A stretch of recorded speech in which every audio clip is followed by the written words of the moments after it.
I believe everybody likes traveling, or at least everybody likes the idea, the very idea of engaging in a trip to try to discover something that he, she doesn't know. And everybody, more or less, is traveling. Traveling is becoming a sort of global phenomenon.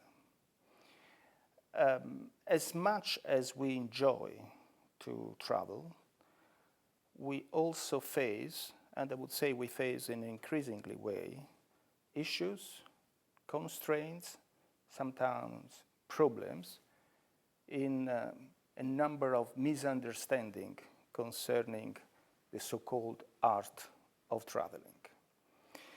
I happen to travel a lot for work and for my personal pleasure, more or less with exception, I guess, of no more than 12, 11 countries. I visited every single country, state in the world. But I do come from a city, which is Florence in Italy, which is by itself a destination for many other travelers to come to my place, so to say. So at a certain moment, after having already visited many countries in the world and somehow having developed my own parameter of what is interesting, what I like, what attracts me, and what remains in my traveling experience, I started also to think what in my city, which is again a destination for millions of people coming to visit it, is remarkable, is going to make the difference. It can actually, I would pretend so, give a sticking time that is going to stick to us and it will remain in a memory. It is not easy. It is a challenge because, as I was saying, there is a fundamental misunderstanding now in traveling, which is becoming more and more a mass tourist phenomenon with a lot of marketing and with a lot of things that more or less are a bit the same everywhere. A lot of people, they like shopping when they travel, and basically they go to the same shops, whatever they are, in London, in Sydney, in Cairo, or in Johannesburg, luxury brand or whatever.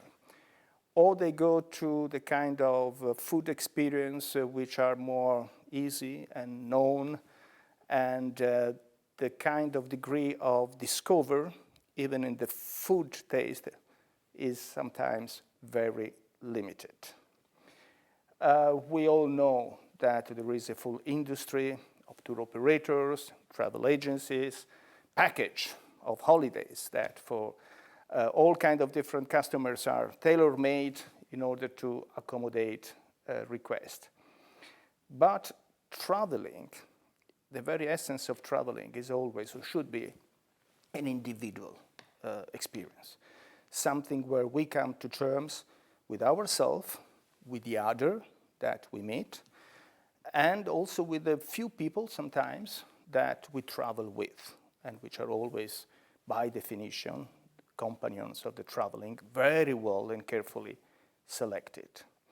And those are things which I had very clearly in mind when I started to think of how I can somehow support the traveling experience of other travelers coming to my city, of peoples that they can be easily, like myself when I go abroad, trapped in the mass tourist industry, the kind of obvious selected visiting locations that are there for everybody.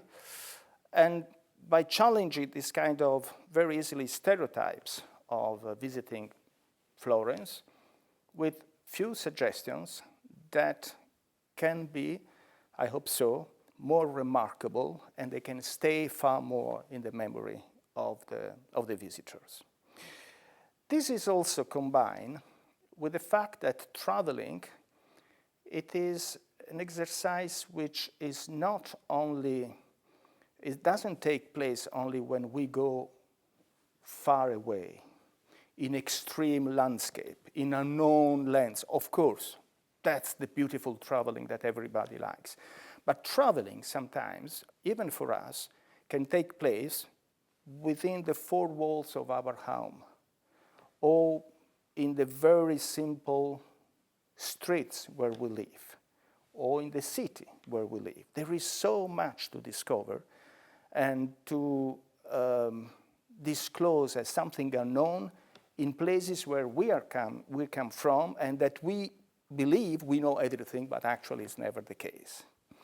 So trying to disclose Florence in an unusual way to the foreigners, to the visitors, has been also a genuine travel experience for me, because through this kind of experience, I learned a lot of things that I thought to know already, but actually didn't know. And I accumulated more expertise on my cities.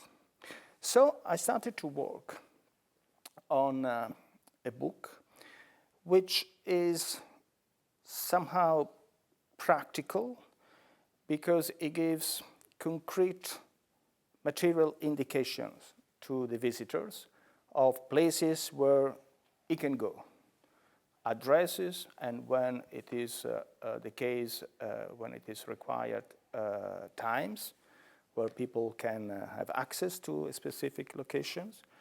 So places which are visitable. You can go, you can touch, you can see with your own eyes. And on the other side, places which somehow, that's the title of the book, secret, are, if not secret, are certainly unusual, are places that are not even well known to the local, the indigenous, the Florentine themselves. The book which came out is this one, Secret Florence. And it is a collection of around 180 different places in Florence, which correspond to the kind of features that I just tried to explain. I had somehow organized a sort of a working committee of advisors, basically 6 friends, all from Florence. And whenever I had an idea of the places that I should introduce the visitor to, I asked my friends, do you know this place? It's familiar to you.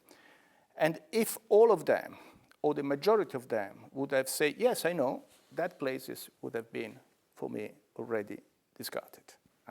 Put it away. It's not going to be interesting for the book. The basic idea is that to disclose secret places in Florence to visitors needs to be, to require places which are not well known even to the Florentine, to the indigenous people, to the local people either. So when issues, some places, locations, and specific tables, whatever, were not known to most of my 6 friends, okay, that was something that was worthwhile to put in the book. Internet, I have to admit, was of great help, because you can make research, and through different kind of sources, sometimes private blogs, sometimes old publications, etc., you can detect some small details and stories where you can pick up and then further investigate, and then see if there is something actually unknown and interesting at the same time to be told.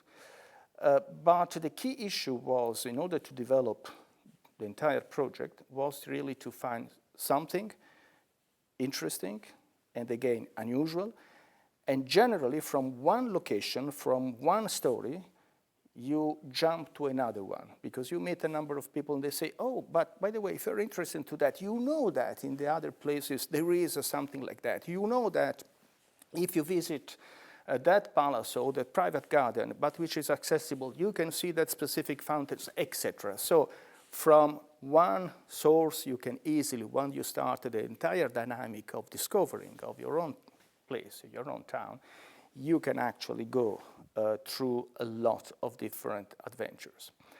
I had an ambition at the beginning of writing this book to be complete, to put all the different kind of unusual places and information concerning physical places that one could visit in the book. I had to realize at a certain moment that, as sad as it was, I had to make a selection because the mass of information, of elements, would have grown constantly to something that at a certain moment could be even unmanageable. It's not by chance that this book, which actually has been translated in 5 different languages, is now at the 5th edition, which is not the 5th reprinting. It is the fact that each edition has new places, and maybe some places I've taken out from the previous edition. Because there are also places, maybe thanks to the book or maybe for many other reasons, that at a certain moment they are not unusual anymore. They are not secret anymore, and so they don't deserve to stay in a book which has the ambitions to present to the readers and to the visitors something which is, again, something unique and not easily found in the usual literature that tourists, actually, notably the good tourists, find on the market, which can be books, sophisticated guides and specific website and so on. I could pick up so many of the different places that I visited and I wanted to present in this book. Florence is, of course, a very old city, a city that for about a bit more than 300 years has been one of the center of Europe, a city of innovations in those centuries, discoveries, and the city of the Renaissance, where there was so much circulation of ideas, and everybody picked up issues and innovations from the others, re-elaborated and putting in a constantly moving forward intellectual, artistic, aesthetical process. But I also paid specific attention to the 20th century, to the 19th century, because few things and specific original issues, they always come up. Maybe something in some cases you really have to dig a bit more in the huge material of the memory of the material and immaterial entity of a town, but every single age, every single epoch has its own stories to discover. Look, for instance, at the cover of this book. This is a constellation which is painted on the internal side of a dome in Sacrestia Vecchia, the San Lawrence church in Florence.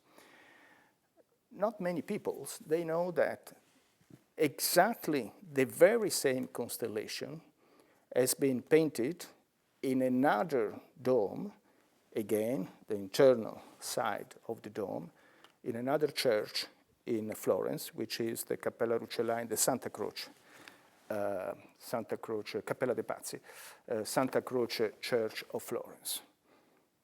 It's already very strange to have a fresco in a dome which doesn't have the usual picture of mythological heroes or of the Virgin Mary of some religious scenes, etc. But it is the descriptions of a sky, a night sky with a number of stars and constellation. And it is very strange that the same sky with the same stars has been frescoed twice in two very important, because there is a very important symbology in the two church. Actually, for many years, nobody paid attention to that. It has been just in the 80s that some researchers tried to understand why this specific constellation, this specific night, the combination of those stars was painted twice in such an important churches of the city. It's a long story, why. I'm not going to tell you now. Maybe I can invite you to look at that in the book. But it's actually going very, very far to the extent that even the geographical, and I'm not joking, the geographical location of America far before the discovery of America in 1492 was expressed in this kind of, in the representation of these constellations. Or you go to the hospital, the main hospital of Florence. So we're talking about a completely different places. Not churches, it is in the periphery of Florence. And there is a museum, like in many hospitals, which is a museum of medicine with all kind of medical instruments, and it's not a big museum, and it's again a museum which is in the periphery, in the hospital, so absolutely unknown to the tourist, absolutely unknown to the most of the Florentine. It's completely outside the usual kind of touring of the city. Well, in this hospital, in this museum, you find a small table, maybe twice the size of this one, which looks in marble, like this one. But if you see carefully, you discover that this marble is plenty of small, colorful decoration. And then you realize that there is something strange.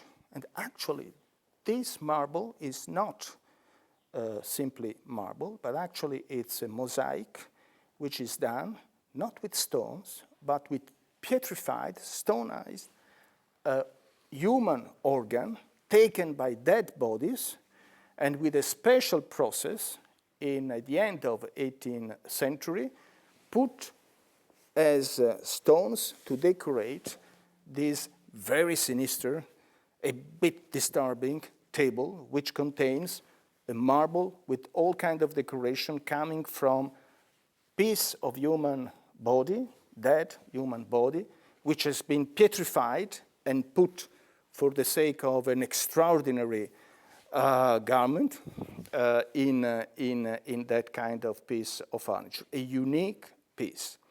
How they did that? Why they did that?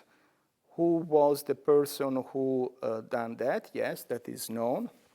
He had some kind of secret receipt, which is never disclosed, but I can simply say that this person, after he has done and he has given to the Grand Duke of Florence as a present this extraordinary piece of furniture, which contains petrified piece of human organs, he was banned from the city, like a sort of dark magicians that they really didn't deserve to. It was respectful, of course, of the holiness of human body, and doing blasphemous practice. Of his art, very suspicious art, not much is left, but this piece of furniture is one of the few examples that has remained. And you can find, again, a unique piece, a unique item. You can find only in this remote museum at the hospital, the main hospital of Florence. We could go for so many different examples, but I would mention another one, which is a table, painting, that is in Palazzo Vecchio, the main, one of the main buildings, civil buildings in Florence. It's where also the municipality is located. It is a 15th century painting, and there is a Madonna, the Virgin Mary, with the baby Jesus in her arms. Usual iconography of a very typical scene. On the background, there is the usual Tuscany landscape, which is something that you can see in many, of course, paintings of that times. But very small in this landscape, there are two people, like shepherds. And those peoples, they are looking high in the sky. They're not looking at the Madonna. They're not looking to their tools, the work they're doing on the fields or with the animals they are taking care. They're looking in the sky, and in the sky, it's during the day. It's not during the night. So there are no stars.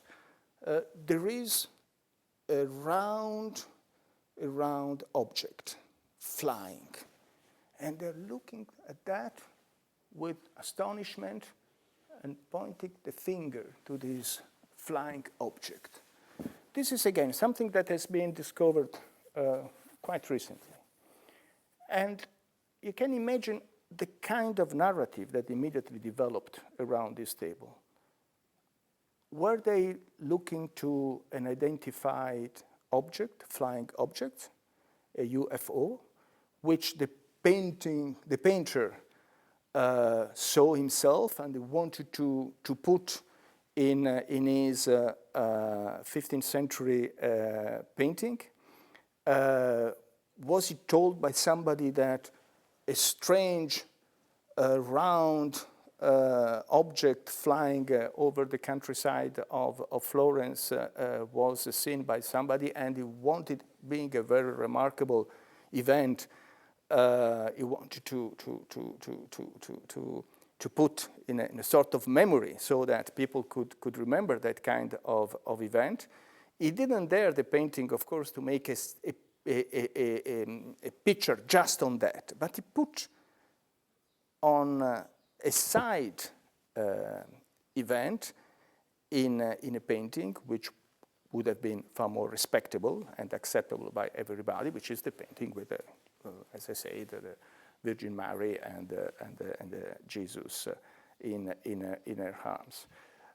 That painting has been studied also in the US, has been taken to the US to sophisticated laboratories just to check if those two characters were not added later and if this flying object could have been identified to something that was known at that time. The research conclusion was very, very clear. It was the product of the painter himself at that time, and that there is no explication whatsoever, as much as we know, about what could be this flying object that is in the sky. Well, most of the visitors, and most of the Florentines, when they look at this painting, they just look to the main picture, the main image, and they pass away.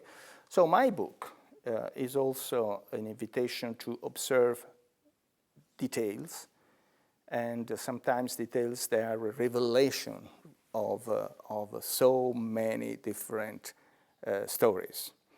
Another little example, for instance, is a famous painting of St. Augustine who is reading a book. It's a painting where St. Augustine is reading a book, which is in a church that is well known, the Chiesa of Ognissanti, the Ognissanti Church. Well, you see St. Augustine reading a book. But when you approach and you go closer, you see that something is actually written in the book that St. Augustine is. So the painting not only picture the saint and the book, but also put something that is written in the book. And what is written there, but of course it's very small, so you really have to get closer and closer. It is a joke about a monk of that church who basically had lost something, and the quote put in that book is basically mocking this mockery about this monk. So in that case, the painter wanted to make a joke and put that joke in a very serious and respectable painting about one of the father of the doctrine of the Christian religions. So he really played with holy and less holy topics in the same piece of work, but of course the less holy topics, the mockery, was not easily understandable, and it has been again something that only recently has been found out, because nobody really thought that it was worthwhile to see what St. Augustine was actually reading in this philosophy book, which is not a philosophy book because it was just written a sort of mockery about a monk which was contemporary to the painter.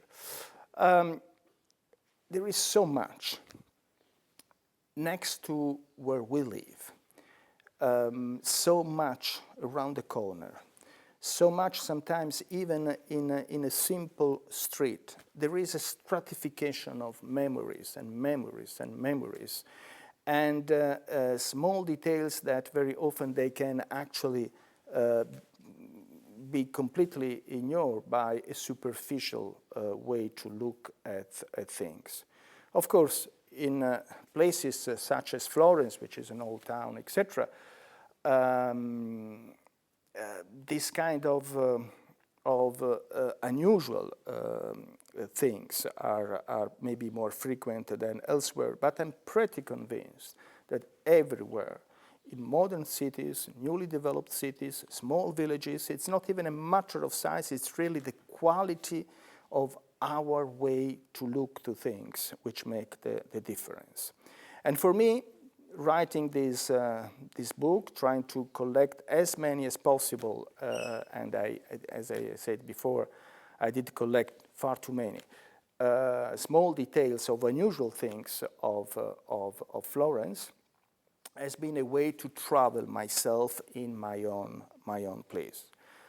In Italian, we use the expression viaggio fermo, the still travel, the travel without moving, which we can do. And notably during the pandemic of the COVID-19 pandemic, I wrote a few times inviting in articles and blog, etc. I publicly invited as a almost therapeutic way to, given the fact that we couldn't really move outside our small communities, to try to go as much as possible in a sort of deep research of the things which are around us, that look familiar. We suppose to know everything, but actually it's not. It's not always like that, and there is a full treasuries of tales and specific details that can come up only if we manage to have the willingness, the energy, the curiosity to open this box and to find so many things inside. So this is, so to say, a sort of invitation to a methodology of traveling. going behind what is always expected, the usual museum, the usual palace, the usual buildings, the kind of stereotype postcards that we want to bring home, and to exert what is the most important quality when you travel, which is the flavor of discovering. Even as a way, traveling is also a way to come back when we were children. A child always has this kind of enthusiastic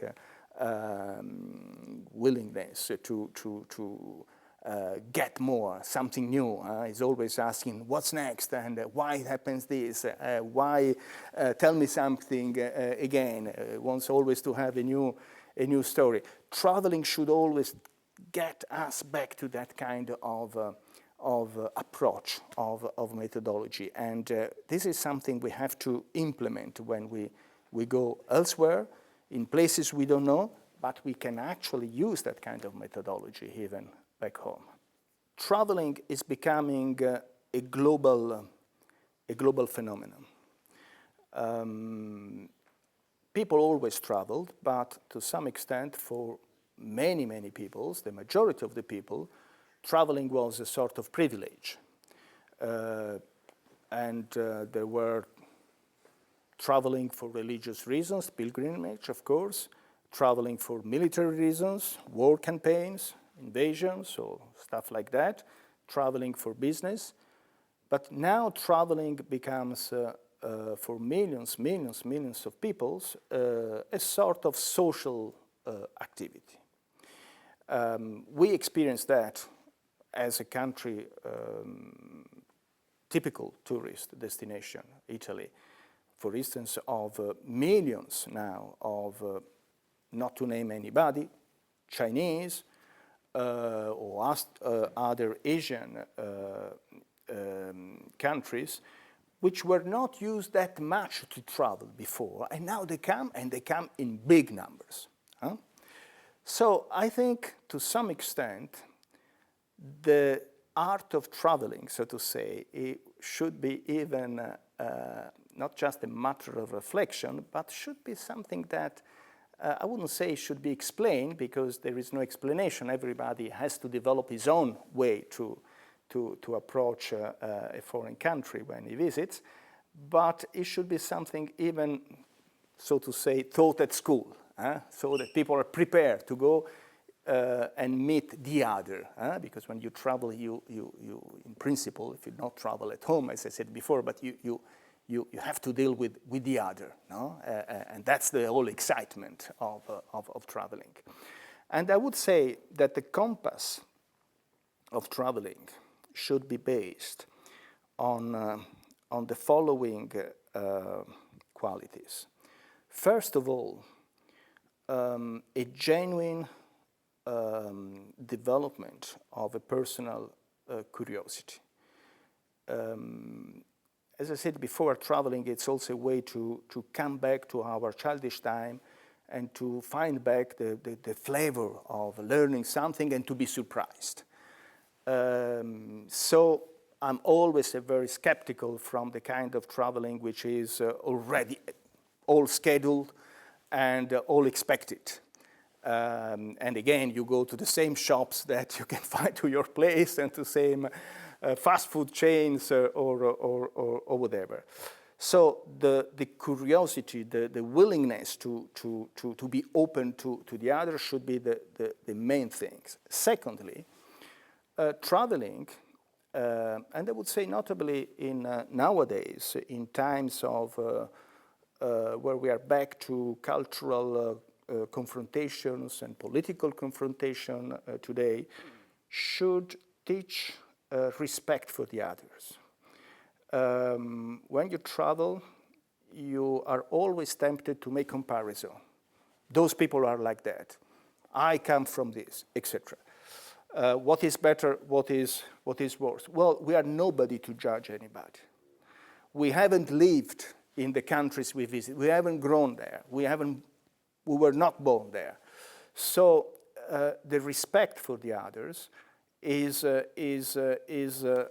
complementary to the curiosity that we need to have.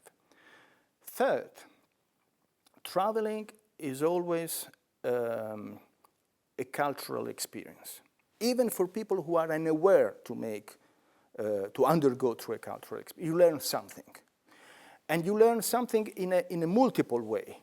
You learn something about a country. You learn something about a specific food, a specific art item. You can learn something about a society, but you can learn a lot about yourself. There is a huge knowledge through the contacts and the meeting of the others about yourself. What I like, what I dislike, what makes me scared, what I enjoy, how much I'm open or not open to the others, etc. So it's a sort of training, I would say a permanent training exercise, the traveling. Even for the most experienced persons, you always learn something about the others and about yourself. And that's quite unique. Huh? And the final thing, the fourth quality, in my opinion, in traveling is that it is always a difficult balance between going native, so to say, so to try to be and to respect the others and to understand the custom, the society, the habits of the places where you go, the values, etc. But at the same time, to affirm also, without presumptions, but with some kind of self-confidence, your own identity. Because when we travel, we need to respect the others, but also we need to maintain our values and our own identity. We should not give up, so to say, whenever we go to Asia, to America, to Arabic countries, to Africa, we should never give up, for me, that I'm a European and I come with a set of values and, so to say, cultural framework, which I bring with me, and I should never lose in getting in touch with the other again. So I would say that those four parameters are my personal compass in traveling. It is a bit odd habit I have, and it is a sort of a very difficult personal challenge to always have haircut in a different country. More or less, not always, but more or less, so far I managed to implement this ambitious project. It started when I was working in Afghanistan back in 1990 as in charge of the information for the United Nations in Afghanistan. At that time, I was commuting all the time between Kabul and Peshawar, Pakistan city at the border with Afghanistan, where we had 2.5 million South African refugees and headquarters of most of the humanitarian UN operations. So I had to go at a certain moment to the barber shop and to have an haircut. Most of my colleagues, if not everybody, was used to go to the barber shop of the Per-Continental Hotel, which was the only international hotel at that time in town. I thought it was more interesting just to go to the old town of Peshawar to find a very local, random barber shop. And in spite of some kind of allegedly security warning, I dared to go. And I had a very nice experience because for the first time I could see a sort of a small piece of the soul of Peshawar, which is a beautiful and very ancient town, from a privileged point of view, which is a barber shop. Immediately, when you sit in a barber shop, you see that you are in a place which is somehow central for the area, for the community. A lot of people in, out, and they speak each other, and they make some kind of deals, and they tell stories about what happens to the gossips about neighbors or whatever. So it was interesting for me to see and to sit there for half an hour and to have a very simple, very basic conversation with a shopper. Then I did the again, the second time in Kabul, in Afghanistan. It was an Indian cutter. And at that time in Kabul, there was, the city was held by the government, which was a communist government, a Najibullah government, but it was sieged by the Mujahideen around the world, right on the top of the mountains. And anytime a rocket could come fired by the mountains in cities, and in the city. And I remember I asked her to the barber shop, I said, are you not scared because, I mean, there is a civil war, there is fighting. Are you not scared for yourself? And he said something which is what I found very nice. He said, oh, you know, I would say to the Mujahideen, and I would say to the soldiers, don't shoot me, I'm only the barber shop. So instead of saying, don't shoot me, I'm only the piano player, I'm only the barber shop. Again, it was a very interesting, little experience, very little, but it left to me a good memory. From then, I started to have the habits. After this assignment, I started to work for the European Union and traveling a lot in missions. The habit to visit local barbershop and to try to understand something again of the society, of the people, through this very privileged place, which is again a barbershop. In 2015, I published a book, which is the tour of the world in 50 barbershops, which is the collection of 50 different accounts from 50 different barbershops in 50 different countries, that 5 continents in 25 years, from the first one in Peshawar, 1990, to the last one in 2015. At that time it was in Tokyo, where I had my haircut. For each haircut, it's about 2 pages, 1 page, 3 pages, 4 pages maximum for each location.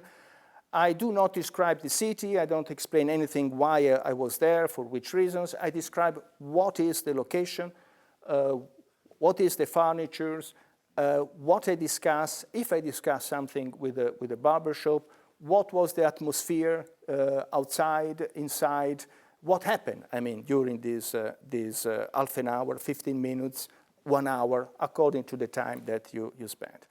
I think it was a very good idea. The book was very popular, I have to say. And I liked always to do that, because I have not selected the barbershop because of some kind of calculation, but it was a good choice. There is very few activities which are somehow all the same, always the same, everywhere. Barbershop is one of them. You always sit. You always sit in front of a mirror. The mirror is very important because it's not usual to stay for 15, 20, 40 minutes yourself in front of a mirror today. You rely on somebody that you do not know, which is using scissors, knives, etc., and who is going around your throat and your head, and is somebody, anyway, who is in charge of making you good looking to try to improve your shape. You, not always, but very often, but not always. Sometimes there is simply silent.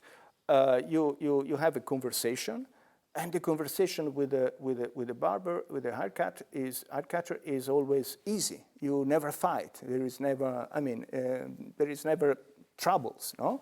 You can say whatever you want. You can even lie to the barber shop and you say whatever. There is no, but you can learn a lot of small things about its history, his history, or her history, or you can see what's happening in the shop itself, And then it's always also interesting for me to know how much I pay, because it's a bit like the economist McDonald's parameters. No? How much does it cost an haircut in different countries? I had collected a lot of very interesting anecdotes from Havana in Cuba, where I ended in a private apartment of opposition peoples, basically underground, and everything was happening in that apartment, not just haircuts.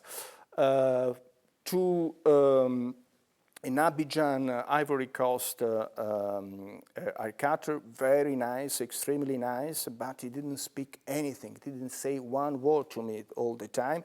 And just at the end, I had the police escort him there because it was an official mission. I understood at the very end when he greeted me that he actually couldn't speak. He was mute. But all our conversation was unilateral from me. With refugees from Yugoslavia that I met, and I hope in haircut in Botswana, when I went to Damascus in Syria, I entered the shop. There was a man, the barber, and the boy, maybe 9 years old, very small, a child. And as soon as I entered, the barber shop look at the boy in this way, look a small gesture with his hands, and the boy disappeared, went away, and it was just me and him. I didn't know what to think. Why had sent away the boy? Why want to stay just with me in this barber shop? There was nobody else. It was in the Armenian quarters of Damascus. I was a bit disturbed by the fact that he has sent away in this way the boy.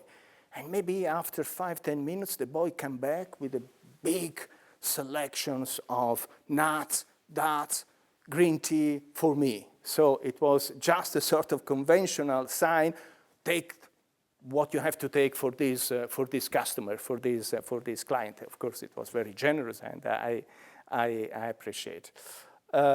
Just once in Kashmir, I was asked not to pay. The barber shop, the barber say, no, you are a guest, you don't have to pay anything, etc. And I insisted, but there was no way. And through the whole time of the haircut, there were a lot of children looking at me and at him outside the shop through the windows, because that was a sort of attractions. Or sometimes I remember in Santiago del Chile there was a school of barbershop, and you had at the beginning, at the entry, the choice pelateria with the masters, so with the teachers, it was $5, and haircut with the students, it was $1. I went for the cheapest option with the students. And I had a haircut with the students, who told me at a certain moment that he had already tried 3 times to pass the examination to become a professional haircut, and he failed. So I started to be a bit worried about the quality of my haircut. And at a certain moment, the teacher came and say, "You are doing an awful job to this gentleman." And he sent it away, and she tried to do as much as possible to a decent haircut and to repair the damage that these students had done on my hairs. So very often there is something to grab out of this experience. I'm still doing after 2015. I want to arrive to 80 different countries, 80 different barbershops. I still miss about, I think, 4, very few. So there will be a new edition of the book, which, like Jules Verne, 80 days around the world. There will be 80 barbershops around the world. I'm happy to say that I had also an haircut, as you can see, quite fresh in Abu Dhabi. And what I was told by the haircutter, a migrant from Syria, was also something that was very interesting for the little things that you can learn through this kind of experience. Again, I would invite everybody to try to travel in this way, to go through meeting with the people. And somehow you need an effort, but it's not difficult. And use the maximum, the possible, take the best possible profit of the time you have in a country, not just to see the beautiful, famous things, but also the secret things which are there, and also the people, the local, the normal people, the usual people, the street people, because this is the soul, after all, of traveling, and it's the very meaning of the traveling brotherhood.